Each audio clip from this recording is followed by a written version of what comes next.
ध्यानाभ्यास के लिए कृपया अपने नेत्रों को बंद कर लीजिए। अपना मुख अपनी ओर कीजिए। आप सुख के बने हुए हैं। अपने से युक्त रहकर सुख का अनुभव कीजिए।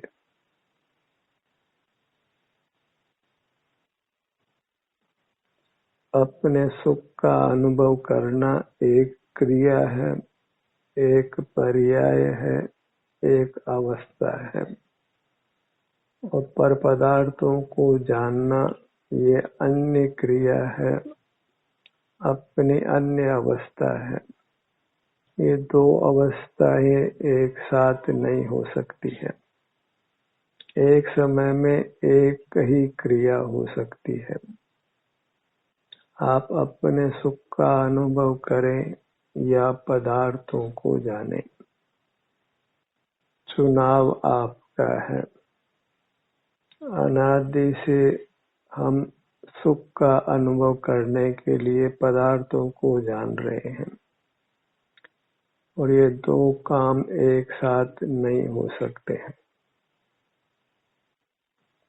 एक समय में एक ही काम हो सकता है।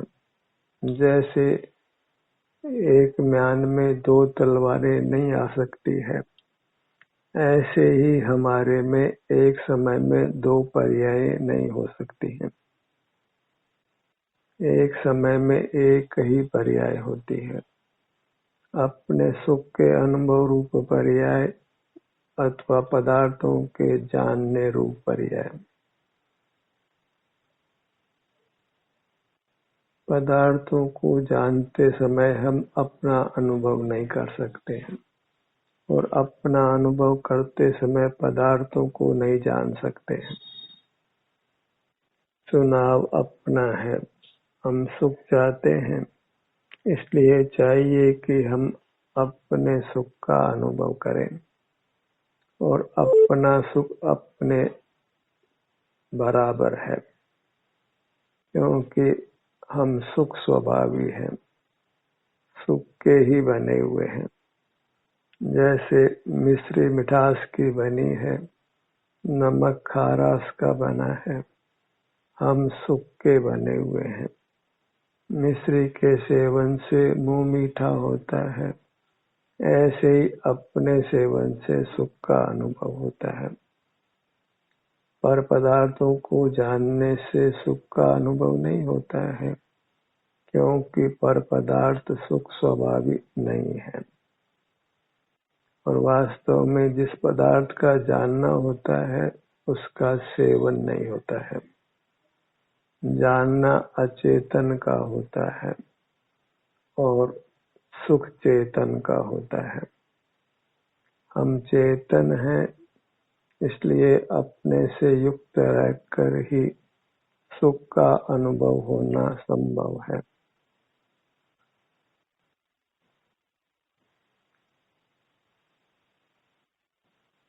हमें बस अपना मुख अपनी ओर रखना है। इसी का दूसरा नाम अपने सुख का अनुभव करना है। और अपना सुख अपने अमूर्त शरीर के बराबर है, जिसका हमको अनुभव होता है।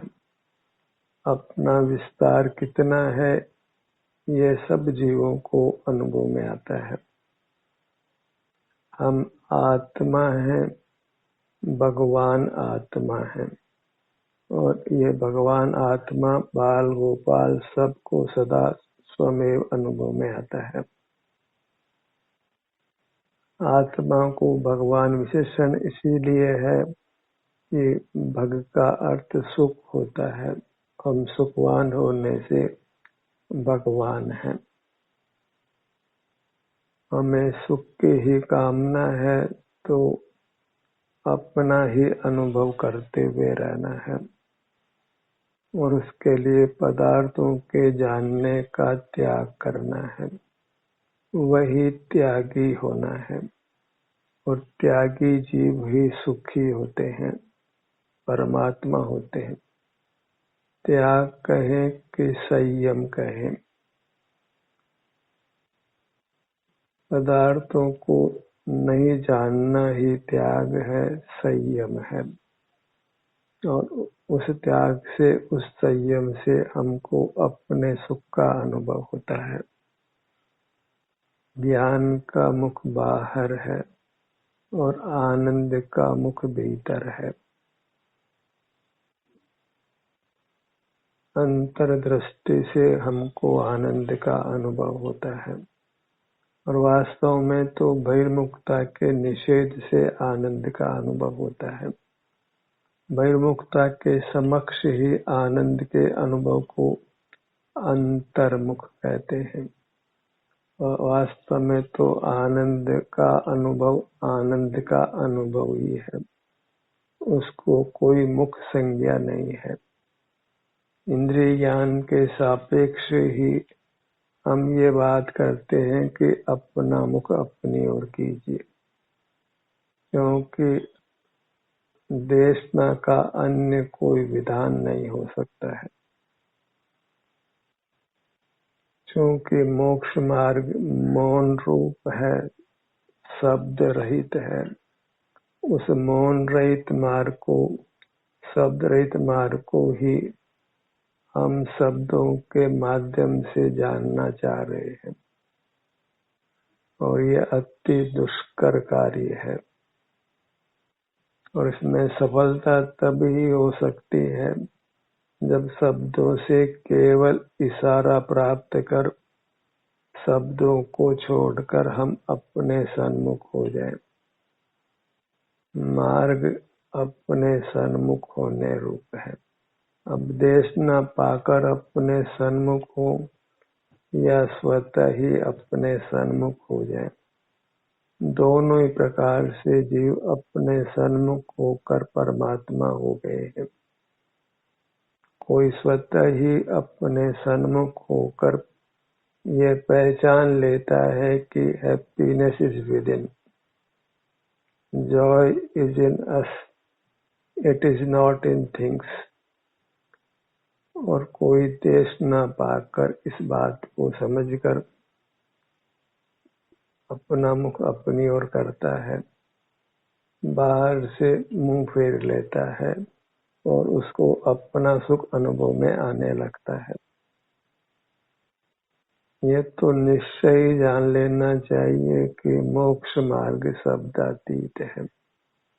जो जीवन पर्यंत केवल स्वाध्याय करके ही संतुष्ट रहते हैं, वे इस अनुभव मार्ग को नहीं पाते हैं, क्योंकि वे विकल्प ही करते हैं, और विकल्प का मुख बाहर है।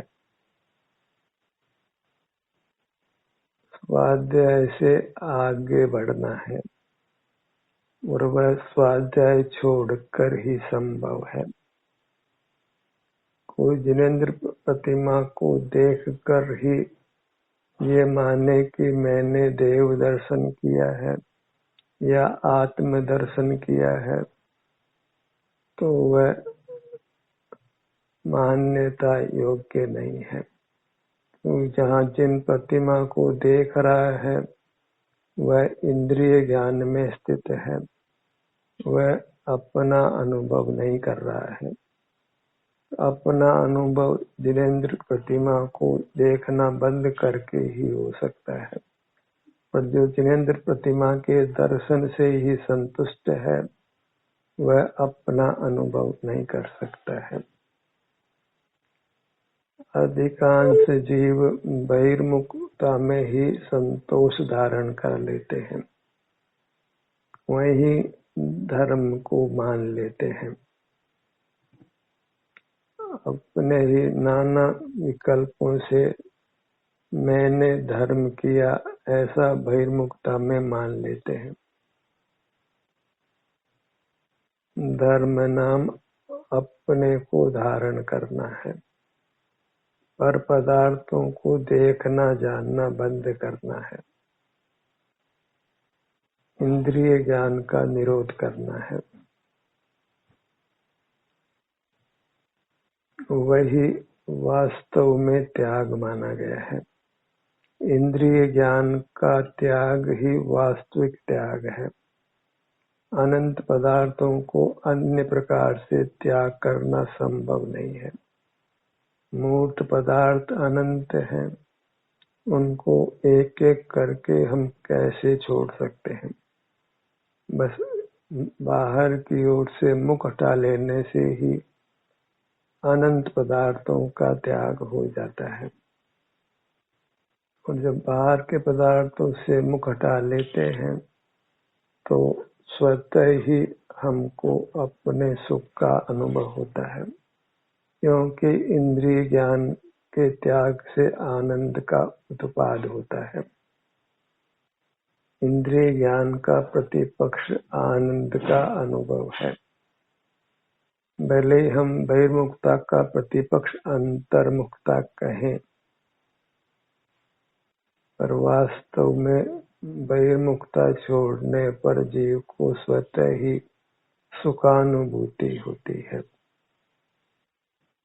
वो चूंकि सुखानुभूति अपने आत्म प्रदेशों में होती है और अपने आत्म प्रदेश बाहर नहीं है, तो ये कहा जाता है कि अपने आत्म प्रदेश भीतर है।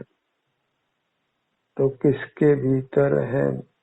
तो व्यवहार से ये कहते हैं कि मूर्त देह के भीतर है, पर वह तो मूर्त देह के बराबर होने से उनको भीतर कहना भी संभव नहीं है। स्वतः ही इंद्रिय ज्ञान के त्याग से हमारी स्थिति हमारे अनुभव रूप होती है, आनंद के भोग रूप होती है। तो न अपना दर्शन करना है, न वास्तव में अपना अनुभव करना है।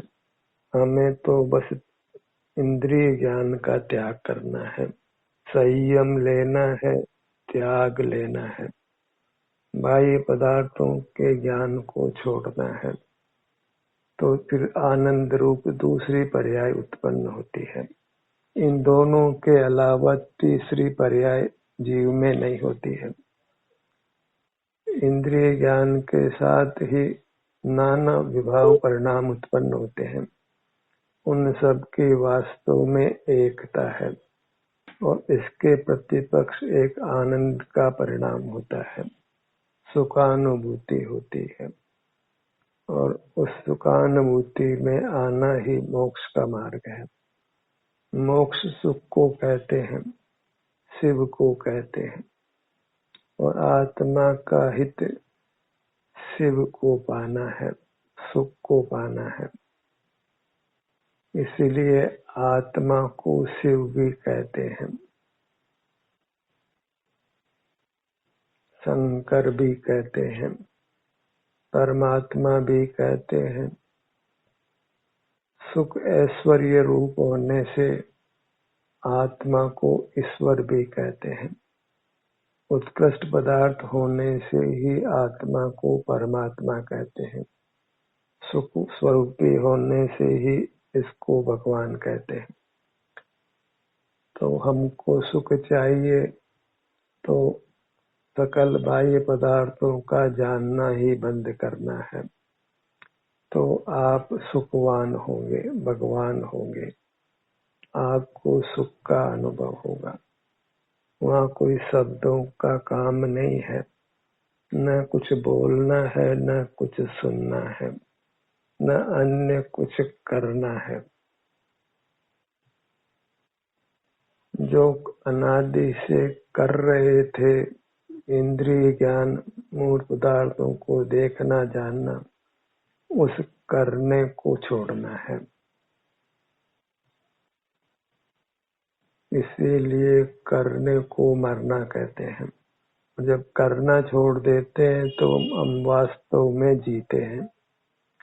संसारी जीव तो प्रति समय मरते ही हैं, अपने सुख का घात ही करते हैं, वही भाव मरण है। अन्यथा तो जीव का मरण होना संभव ही नहीं है। क्यों? लोक में कोई भी वस्तु नष्ट नहीं होती है, केवल उसके परिणाम में बदलाव होता है, ट्रांसफॉर्मेशन होता है। उसकी अवस्था बदलती है। तो हमको भी ट्रांसफॉर्म ही होना है। मूर्त पदार्थों को देखने जानने रूप परिणाम को छोड़कर आनंद का अनुभव करना है या आनंद का अनुभव होना है। देशना की भाषा में ही फिर ये कहते हैं कि अपना मुख अपनी ओर कीजिए, अपने विस्तार पर ही लक्ष्य रखिए, अपने को दृढ़ता से पकड़ना है, अपने शरीर को। भले ही ध्यान के अर्थ में हम ये कहें कि अपने शरीर को ढीला छोड़ दीजिए, पर मेरा कहना यह है कि अपने शरीर को दृढ़ता से पकड़ लीजिए, इसकी पकड़ एकदम मजबूत हो, प्राण जाए तो भी छूटे नहीं, तो फिर आनंद छूटने वाला नहीं है। जहाँ शरीर की पकड़ को ढीला किया वहीं फिर ज्ञान बाह्य पदार्थों को विषय करेगा और हम अपने सुख से छूट जाएंगे। जैसे जोंक मजबूती से हमारे शरीर को पकड़ती है फिर मर ही जाती है, मकड़ा हमारे शरीर को मजबूती से पकड़ता है और मर ही जाता है, हमको छोड़ता नहीं है।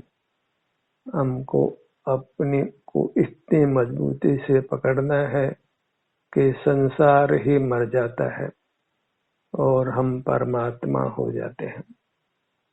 किसी प्रकार अपनी पकड़ को ढीला नहीं करते हैं, छोड़ते नहीं हैं, और अपनी पकड़ से ही हमको विश्राम मिलता है। अपने को रिलैक्स करिए, माने अपने को मजबूती से पकड़ लीजिए, तो आप रिलैक्स हो जाएंगे। पूरी तरह से अपने से युक्त हो जाइए, संलग्न हो जाइए। बाह्य पदार्थों के कार्य में तो हमको शामिल होना नहीं है, उनको जानना भी नहीं है। लोक में भले ही किसी बाह्य अपराध में हम शामिल नहीं थे, केवल वहाँ देख रहे थे, तो हमको दंड नहीं मिलता है। पर पारलोक के न्याय में तो बाहर देखना भी अपराध है। किसी दुष्कृत्य को करना तो अपराध है ही, पर किसी दुष्कृत्य को देखना भी अपराध है, उसका साक्षी रहना भी अपराध है, क्योंकि हम इंद्रिय ज्ञान में खड़े हैं, फिर अपने सुख के अनुभव से रहित हैं। अपने सुख का घात करने रूप अपराध हम करते हैं और उसका दंड हमको संसार में परिभ्रमण रूप मिलता है। केवल दुष्कृत्य नहीं करना पर स्वयं बहिर्मुख रहना एक दुष्कृत्य है। साक्षी भाव को धर्म स्थापित करना वह वास्तव में इंद्रिय ज्ञान को ही पुष्ट करना है, अपने को संसार में कायम रखना है। हमें इंद्रिय ज्ञान से रहित होना है। उसी पर्याय के अभाव से फिर दूसरे सुख की पर्याय प्रकट होती है, जिसको हम अतीन्द्रिय सुख कहते हैं। और इंद्रिय ज्ञान में रहते हुए इंद्रिय सुख तो कदाचित हो सकता है, पर अतीन्द्रिय सुख नहीं हो सकता है। और इंद्रिय सुख को दुख ही माना गया है, क्योंकि उसके फल में तत्काल ही भारी दुख आने वाला है। विषय सुख से क्या लाभ जब उसके फल में हमको भारी दुख भोगना है। केवल अपना अनुभव करते हुए रहना है, वही सकल पदार्थों के जानने का त्याग हुआ। अपनी दृष्टि अपने पर ही रहे। और ये भी वास्तव में इंद्रिय ज्ञान के प्रतिपक्ष में उसको दृष्टि कहा जा रहा है। इंद्रिय ज्ञान का निरोध करने पर वास्तव में दृष्टि नहीं होती, आनंद का अनुभव होता है। ये सूक्ष्म विवेचन है पर सत्यार्थ है, क्योंकि सूक्ष्म विवेचन को लोग समझ नहीं पाते हैं। तो ये कहना होता है कि अपना मुख अपनी ओर कीजिए, अपनी दृष्टि कीजिए, द्रव्य दृष्टि कीजिए, आत्म दर्शन कीजिए, आत्म साक्षात्कार कीजिए। लोग विस्तार से समझ पाते हैं, इसलिए मौन रहने रूप मार्ग को हम बोलते भी हैं, सुनते भी हैं, उसका विचार भी करते हैं और नाना शब्दों से उसकी व्याख्या भी करते हैं। पर शीघ्र मोक्ष पाना है तो इशारे में समझना है, अति विस्तार से बस करना है। क्योंकि इंद्रिय ज्ञान में अनादि से रहे हैं, तो इंद्रिय ज्ञान का निंद भाव तो पुष्ट करना ही होगा, अन्यथा इंद्रिय ज्ञान को छोड़ पाना संभव नहीं है। इसकी निंदा ही करनी होगी। जिस कार्य की निंदा की जाती है उस कार्य को छोड़ना सुगम हो जाता है। उसका दोष बताया जाए तो उसका हम त्याग कर पाते हैं। तो इंद्रिय ज्ञान दोष रूप है, उसके त्याग से जीव त्यागी होकर सुख का अनुभव करता है। जहाँ त्याग है वही सुख है। वास्तव में त्याग और सुख कहने की ही बातें, दोनों साथ नहीं है। सुख का ही दूसरा रूप त्याग कहने में आता है, पर सुख तो वास्तव में सुख ही है। जहाँ दिन है वह अंधेरे का त्याग भले ही आप कहें, पर वास्तव में दिन ही है, वह अंधेरे का कोई विकल्प नहीं है। ऐसे सुख के अनुभव में त्याग का कोई विकल्प नहीं है। और पूर्व अवस्था की अपेक्षा ही जो इंद्रिय ज्ञान की अवस्था अब नहीं है तो त्याग कहने में आता है। वास्तव में तो एक समय में आनंद का ही अनुभव है। उसी को दूसरे शब्दों में इंद्रिय ज्ञान का त्याग कहते हैं, क्योंकि समझने में ही नाना शब्दों का उपयोग होता है। अस्ति नास्ति से ही वस्तु का स्वरूप समझ में आता है। तो इंद्रिय ज्ञान की नास्ति करनी है और अपने सुख का अनुभव करने की अस्ति करनी है। और अस्ति के समय नास्ति स्वमेव होती है, और नास्ति को मिटाने पर अस्ति स्वयं होती है। एक समय में एक ही परिणाम होता है, या तो पदार्थों का ज्ञान कर लीजिए या अपना आनंद भोग लीजिए। क्योंकि हमको अपने आनंद को भोगना है, इसलिए पदार्थों का ज्ञान का त्याग करना है। उससे पदार्थों का ज्ञान शब्दों अंकों की सहाय से होता है, इंद्रियों की सहाय से होता है, मन मस्तिष्क की सहाय से होता है। तो उन सब को छोड़ देना है। फिर अपनी मूर्त ही अपने समक्ष होती है, अर्थात अपनी मूर्त का आनंद ही हमको अनुभव में आता है, और वह आनंद ही हमको दुखों से मुक्त करता है। क्योंकि जहाँ आनंद है वहाँ फिर दुख नहीं है। एक समय में दो विरोधी परिणाम नहीं हो सकते। तो आनंद के भोजी रहिए, वही दुखों से मुक्ति है। यहाँ फिर मूर्त शरीर उपलब्ध नहीं होता है, निर्वाण की स्थिति होती है। तो फिर मूर्त शरीर के प्राप्त होने रूप संसार नहीं होता है, इंद्रियां नहीं होती, इंद्रिय ज्ञान भी नहीं होता, मूर्त पदार्थों का ज्ञान नहीं होता, और अमूर्त तो जानने में आता ही नहीं है। केवल अपने अमूर्त काया के सुख का अनुभव होता है। अपनी अमूर्त काया भी ज्ञान में नहीं आती। अपनी अमूर्त काया में सुख का अनुभव होता है तो हम ये कहते हैं कि हमने अमूर्त काया को जाना, पर वह सब आनंद के अनुभव रूप है। उसी को विस्तार कर यह कहा जाता है कि हमने आत्मा को जाना, आत्मा का साक्षात्कार किया। विकल्प तो इसी प्रकार के होते हैं, पर हमें विकल्पातीत होना है, शब्दों को कम करते जाना है। इसीलिए आचार्यों ने बहुत थोड़ी गाथाओं में पूरा शास्त्र लिखा है, अति अल्प शब्दों को प्रयोग में लिया है। जितने अधिक शब्द उतने अधिक विकल्प, क्योंकि शब्द का दूसरा नाम विकल्प है। पर जब हमको देशना देने का परिणाम हो या देशना ग्रहण करने का परिणाम हो तो वह शब्द बीच में आता है, और कोई विचक्षण जीव बिना देशना के ही ये समझ लेता है कि बाहर तो आकुलता ही आकुलता होती है, तो वह आत्मस्थ होकर मोक्ष मार्ग को पा लेता है। वह अति उत्तम स्थिति है। स्वाधीनता का मार्ग स्वाधीनता से ही प्राप्त हो, वही उत्तम स्थिति है।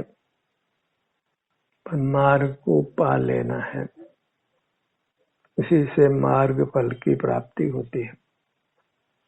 अपनी मूरत को ही हितकारी मान लेना है और फिर अपनी मूरत से युक्त रहना है।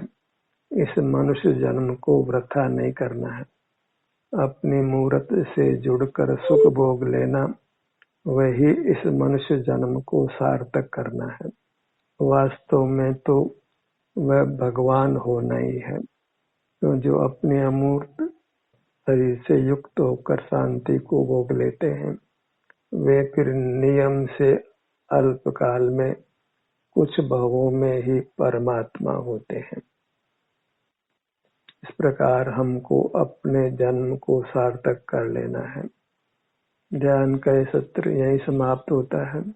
आपकी सहभागिता के लिए धन्यवाद।